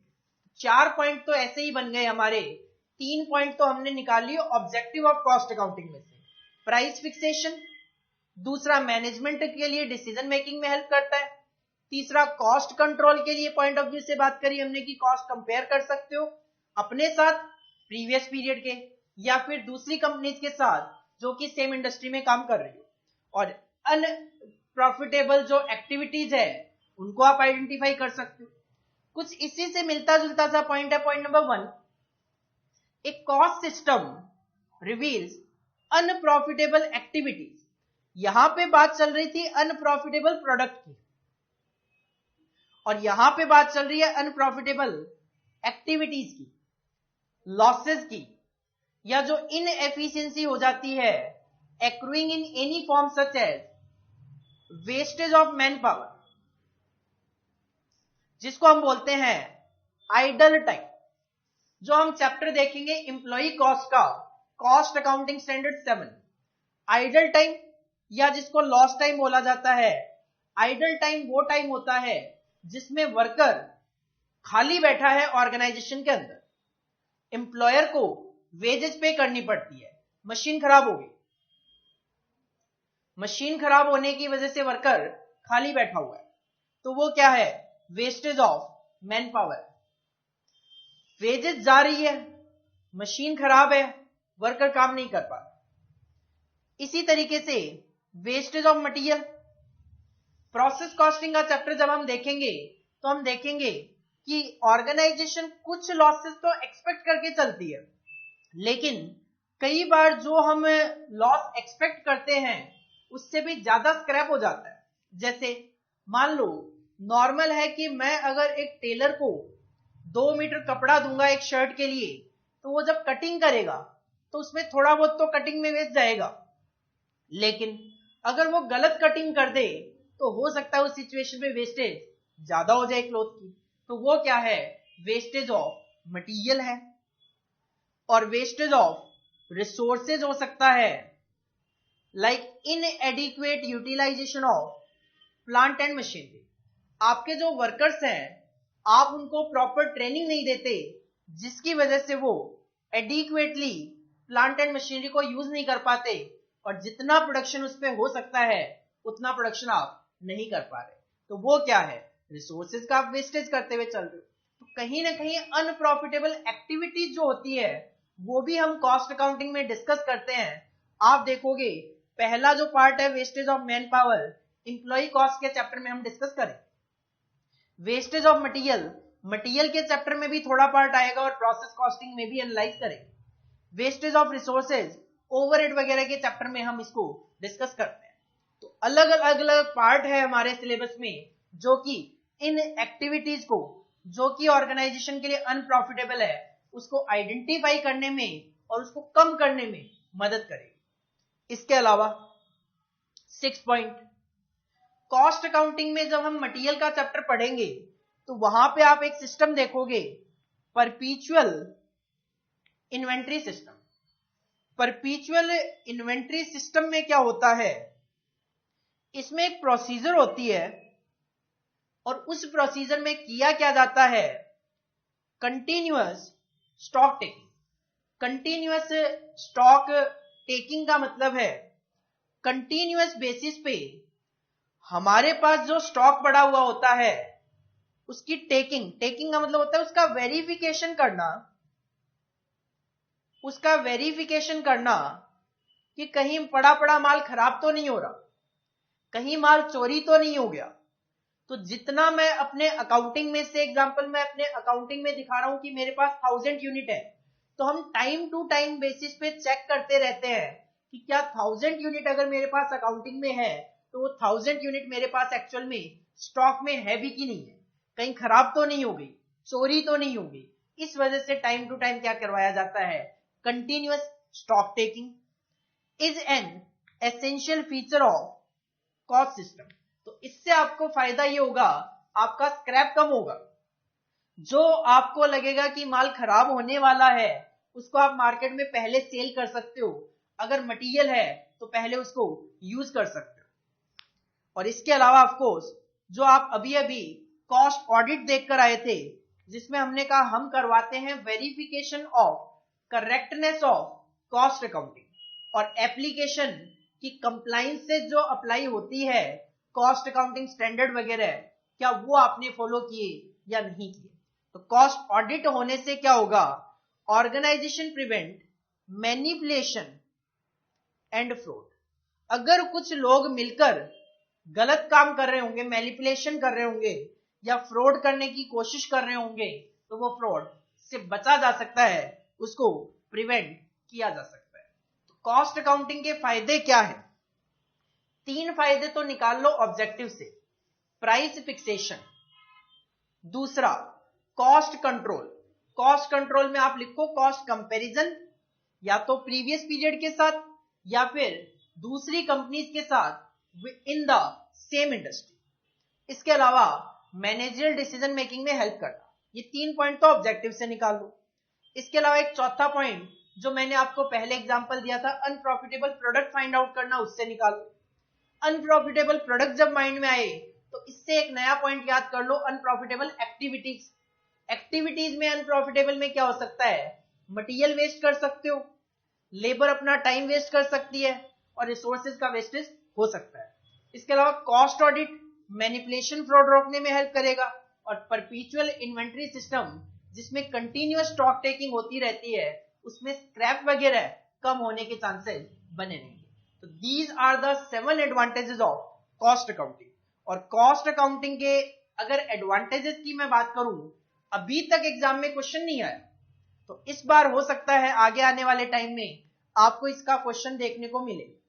अगर क्वेश्चन आएगा तो क्या लैंग्वेज हो सकती है, state the benefits accrue out of cost accounting. तो कॉस्ट अकाउंटिंग से हमें क्या क्या बेनिफिट हो सकते हैं वो बताते हैं। तो 7 बेनिफिट्स हैं as per weightage of the question, आपको वहां पे मेंशन करना है। अगर 5 नंबर का क्वेश्चन है तो 6 या 7 पॉइंट आप मेंशन करके आना। तो पहले आप इसको कॉपी कर लो, 7 पॉइंट्स को हेडिंग डालो, एडवांटेजेस ऑफ कॉस्ट अकाउंटिंग, और ये 7 पॉइंट कॉपी करो।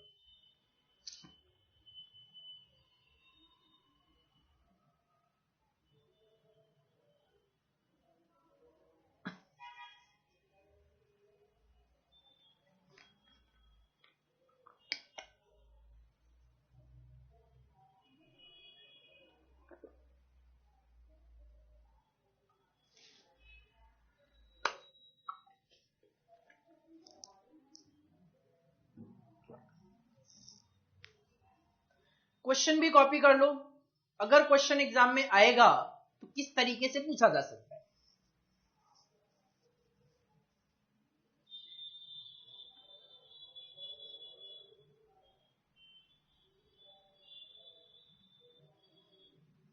और जैसा कि मैंने कहा, अगर कॉस्ट अकाउंटिंग के फायदे हैं तो कुछ नुकसान भी हो सकते हैं। तो what are the limitations of cost accounting. और कॉस्ट अकाउंटिंग की लिमिटेशन की बात करें, 5 लिमिटेशन। देखो, सबसे पहले अगर बात करें एक्सपेंसिव, कॉस्ट अकाउंटिंग को मेंटेन करना एक्सपेंसिव है। अलग से आपको इसके लिए एक कॉस्ट अकाउंटेंट रखना पड़ेगा, अलग से कॉस्ट ऑडिट करवाना पड़ेगा, आपको कॉस्ट अकाउंटिंग स्टैंडर्ड फॉलो करने पड़ेंगे और इसके लिए खर्चा लगे। इसके अलावा एक ही ट्रांजैक्शन की डुप्लीकेसी होगी। डुप्लीकेसी कैसे होगी कि आप अगर परचेज करके लाते हो मटेरियल को, अगर आप मटेरियल को परचेज करके लाते हो तो क्या फाइनेंशियल अकाउंटिंग में कोई एंट्री पास होती है? बिल्कुल होती है। आप एंट्री क्या करते हो? Purchase account debit to cash या क्रेडिटर्स। अब होता क्या है, परचेज ऑफ मटेरियल की फाइनेंशियल अकाउंटिंग में तो एंट्री कर ही रहे हो, अगर कॉस्ट अकाउंटिंग मेंटेन होगा, कॉस्ट अकाउंटिंग भी परचेज ऑफ मटेरियल की एंट्री पास ऑन करेगा। हमारे सिलेबस में 2 सिस्टम ऑफ अकाउंटिंग है, जो कि मैंने सिलेबस डिस्कस करते वक्त लास्ट क्लास में बताए भी थे। नॉन इंटीग्रेटेड अकाउंटिंग सिस्टम और इंटीग्रेटेड अकाउंटिंग सिस्टम। अगर organisation non integrated accounting system follow करती है तो एंट्री बोलता हूं क्या होती है, store control account debit to general ledger adjustment account. ये एंट्रीज हम देखेंगे नॉन इंटीग्रेटेड सिस्टम में, तो अभी अपने दिमाग पे जोर डालने की जरूरत नहीं है, मैं जस्ट आपको ये समझाना चाह रहा हूं डुप्लीकेसी। वहां पे फाइनेंशियल अकाउंटिंग में एंट्री पास ऑन करी purchase account debit to cash और क्रेडिटर्स, कॉस्ट अकाउंटिंग में भी एंट्री पास ऑन कर रहे हो उसकी store control account debit to general ledger adjustment account. अगर इंटीग्रेटेड अकाउंटिंग सिस्टम भी फॉलो कर रहे हो यहां पे कॉस्ट अकाउंटिंग में, तो एंट्री होती है store control account debit to cash या क्रेडिटर्स। तो कहीं ना कहीं एक ट्रांजेक्शन को दो जगह रिकॉर्ड कर रहे हो, तो कहीं ना कहीं वो ट्रांजेक्शन की डुप्लीकेसी हो रही है। और जैसे मैंने अभी कहा कि non integrated system of accounting जो है, एक्चुअल में non integrated system of accounting का मतलब ये होता है कि फाइनेंशियल अकाउंटिंग में अलग एंट्री चल रही है, कॉस्ट अकाउंटिंग में अलग एंट्री चल रही है, तो दोनों के प्रॉफिट जो निकल के आते हैं वो भी अलग अलग कैलकुलेट होके आते हैं। उसके पीछे कारण ये है कि कुछ ऐसे ट्रांजैक्शंस होते हैं जो कि फाइनेंशियल अकाउंटिंग में रिकॉर्ड होते हैं, कॉस्ट अकाउंटिंग में नहीं होते। फाइनेंशियल अकाउंटिंग में अलग अमाउंट पे होते हैं, कॉस्ट अकाउंटिंग में अलग अमाउंट पे होते हैं। जैसे कि अभी मैं थोड़ी देर पहले आपको बोल रहा था objective of cost accounting discuss करते वक्त कि फाइनेंशियल अकाउंटिंग में इन्वेंट्री वैल्यूएशन, कॉस्ट और market price which ever is lower का कॉन्सेप्ट फॉलो करता है, जबकि हम कॉस्ट अकाउंटिंग में हमेशा कॉस्ट के बेसिस पे ही वैल्यूएशन करते हैं। तो हो सकता है कि अकाउंटिंग में मार्केट प्राइस पे हुआ हो और कॉस्टिंग में कॉस्ट बेसिस पे हुआ हो। अब जब दोनों जगह फिगर अलग अलग लिखोगे तो दोनों का प्रॉफिट भी तो अलग अलग आएगा। इसी की वजह से तो हमें यहाँ पे रिकॉन्सिलिएशन का चैप्टर भी पढ़ना पड़ता है, तो नीड ऑफ रिकॉन्सिलिएशन भी जरूरत पड़ती है। इसके अलावा जो कॉस्ट अकाउंटिंग का सिस्टम है वो यूनिवर्सली एप्लीकेबल नहीं होता, क्योंकि जो कॉस्ट अकाउंटिंग मेंटेन की जाती है मोस्ट ऑफ द ऑर्गेनाइजेशन के द्वारा, वो होती है अपना केवल और केवल इंटरनल पर्पस के लिए। 90% ऑर्गेनाइजेशन कॉस्ट अकाउंटिंग जो है मैंडेटरी नहीं होता, वॉल्यूंटरी बेसिस पे फॉलो करती है, अपनी कॉस्ट प्रॉफिट जानने के लिए कैलकुलेट करती है, और वो यूनिवर्सली एप्लीकेबल नहीं है। मेरा तरीका अलग हो सकता है और आपका तरीका अलग हो सकता है। और कई बार क्या होता है, कॉस्ट अकाउंटिंग अगर प्रॉपरली फॉलो ना किया जाए तो उस सिचुएशन में ऑर्गेनाइजेशन में इनएफिशिएंसीज आ जाती है। जैसे कि हमने परचेज मैनेजर का एक प्राइस सेट किया कि 5 रुपए पर केजी में आपको रॉ मटेरियल परचेज करना है। अब किसी वजह से अगर वो 5 रुपए में परचेज नहीं कर पाते, 5 रुपए 10 पैसे में परचेज करते हैं और उन पे अगर लगा दी जाती है इसके लिए 10 पैसे की पेनल्टी, तो कहीं ना कहीं वो एक डीमोटिवेशन आ जाता है कि वो आगे भी फ्यूचर में हो सकता है बेटर तरीके से काम करे या ना करे, या फिर ऑर्गेनाइजेशन छोड़ के चले जाए, या फिर जब आप प्रॉपर ट्रेनिंग वगैरह नहीं देते हो वर्कर को, वो इनएफिशिएंटली काम करते हैं, रिसोर्सेज वगैरह वेस्ट हो जाते हैं। तो किसी न किसी वजह से क्या होता है, इनएफिशिएंसीज क्रिएट होनी स्टार्ट हो जाती है। तो 5 लिमिटेशंस क्या है? खर्चा ज्यादा है, एक्सपेंसिव है, डुप्लीकेसी है, नथिंग एल्स, रिकॉन्सिलिएशन की जरूरत पड़ सकती है, यूनिवर्सली एप्लीकेबल नहीं है, और इनएफिशिएंसी आ जाती है किसमें? मैन पावर वगैरह में, या फिर रिसोर्सेज को यूज वगैरह करने। तो ये 5 लिमिटेशंस बनती है कॉस्ट अकाउंटिंग की, जिसपे क्वेश्चन पूछे जाने के चांसेस थोड़े मुझे कम लगते हैं, जिसकी वजह से मैंने यहाँ पे कोई क्वेश्चन आपको दिया भी नहीं है। तो हेडिंग डालो लिमिटेशन ऑफ कॉस्ट अकाउंटिंग, और इसमें ये 5 पॉइंट जो है वो आप कॉपी कर लो।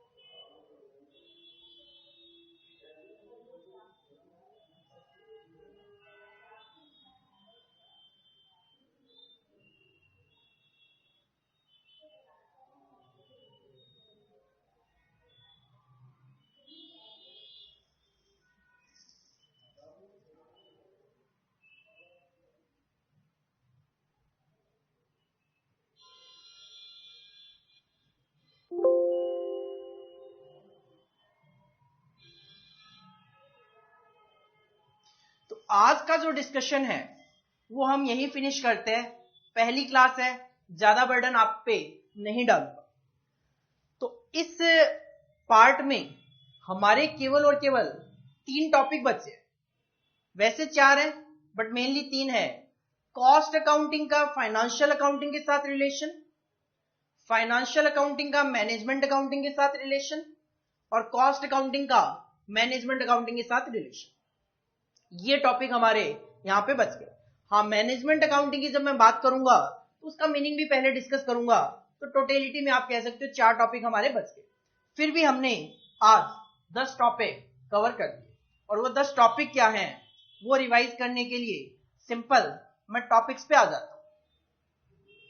कॉस्ट, कॉस्ट क्या है? Expenses incurred on manufacturing the product, distribution of product और providing the services, this is cost.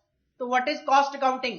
Recording, classification and summarization of expenses incurred on manufacturing the product, distribution of product और providing the services। Costing क्या है? एक procedure, cost किस तरीके से calculate की जाए, और जब कॉस्टिंग और कॉस्ट अकाउंटिंग के प्रिंसिपल को अप्लाई करके हम कॉस्ट प्रॉफिट की कैलकुलेशन करते हैं ऑफ ए प्रोडक्ट और service, this is known as cost accountancy. तो you can say cost accountancy में कॉस्ट, कॉस्टिंग और कॉस्ट अकाउंटिंग कवर्ड है। तभी तो स्कोप ऑफ कॉस्ट अकाउंटिंग में हमने देखा कॉस्ट एसरटेनमेंट भी कवर है, कॉस्ट अकाउंटिंग भी कवर है, कॉस्ट कंट्रोल भी कवर्ड है, कॉस्ट रिपोर्ट भी कवर है, और कॉस्ट ऑडिट भी उसके अंदर कवर्ड था। इसके अलावा हमने देखा कि कॉस्ट अकाउंटिंग जो है उसको फाइनेंशियल अकाउंटिंग से अलग करके लाना क्यों जरूरी था। कुछ फाइनेंशियल अकाउंटिंग की लिमिटेशंस थी। इसके अलावा इंडस्ट्री कॉस्ट कॉन्शियसनेस हो गई, इंडस्ट्री में डेवलपमेंट बढ़ने स्टार्ट हो गए, प्राइस को कंट्रोल करना टारगेट था, कंपटीशन बढ़ गया, कॉस्ट को कंट्रोल करना जरूरी था, और जो गवर्नमेंट के रूल्स रेगुलेशंस थे उनके साथ कंप्लाई विद करना जरूरी था। कॉस्ट अकाउंटिंग के ऑब्जेक्टिव कॉस्ट कैलकुलेट करना, प्रॉफिट कैलकुलेट करना, सेलिंग प्राइस डिसाइड करना, कॉस्ट कंट्रोल और cost reduction, valuation of inventory और मैनेजमेंट को डिसीजन में हेल्प करना। Essential factors for installing cost accounting system, objective को ध्यान में रखो कि आप कॉस्ट अकाउंटिंग सिस्टम क्यों इंस्टॉल कर रहे हो, आपका जो बिजनेस है उसका नेचर क्या है, मैन्युफैक्चरिंग है, सर्विस है, ऑर्गेनाइजेशन में हिरार्की क्या है, क्या सारी की सारे ऑर्गेनाइजेशन हिरार्की की रिक्वायरमेंट को आपका कॉस्ट अकाउंटिंग सिस्टम फुलफिल कर पाएगा।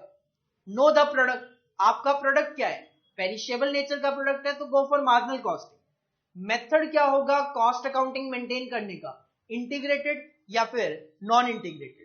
स्टैट्यूटरी कंप्लायंसेस और ऑडिट, आप पे कौन कौन से कंप्लायंसेस हैं जो अप्लाई होते हैं, ऑडिट अप्लाई होते हैं, क्या आपका कॉस्ट अकाउंटिंग सिस्टम उनको फुलफिल कर पाएगा।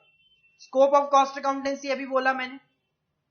एडवांटेजेस की बात करें, प्राइस फिक्सेशन हो गया, कॉस्ट कंट्रोल हो गया, कॉस्ट कंपैरिजन हो गया, परपेचुअल इन्वेंट्री सिस्टम हो गया, मैनिपुलेशन फ्रॉड को रोकना हो गया, इसके अलावा मैनेजमेंट का डिसीजन मेकिंग हो गया, अनप्रॉफिटेबल प्रोडक्ट फाइंड आउट करना और अनप्रॉफिटेबल एक्टिविटीज को ट्रेस करना, आइडेंटिफाई करना। और फायदे हैं तो नुकसान भी है। नुकसान क्या है? एक्सपेंसिव है, डुप्लीकेसी ऑफ ट्रांजेक्शन है, रिकॉन्सिलिएशन की जरूरत पड़ती है, यूनिवर्सली एक्सेप्टेबल नहीं है, और inefficiency in manpower and wastage of resources. These are the topics जो कि आज हमने क्लासेस में डिस्कस किए। और आप देख सकते हो हमने ये जो यहाँ पे 1-1.25 घंटा लगाया है क्लासेस में, आप अगर इसको अच्छे से पढ़ो तो रिवाइज करने में आपको 5 से 10 मिनट ही लगेंगे। तो आप आज घर पे जाके इसको अच्छे से पढ़ो, रिवाइज करो, और नेक्स्ट क्लास में आने से पहले ये सारी चीजें हमें टिप्स पे याद होनी चाहिए। नेक्स्ट क्लास में हम इसी टॉपिक को कंटिन्यू करके खत्म करेंगे। तब तक के लिए thank you, all the best.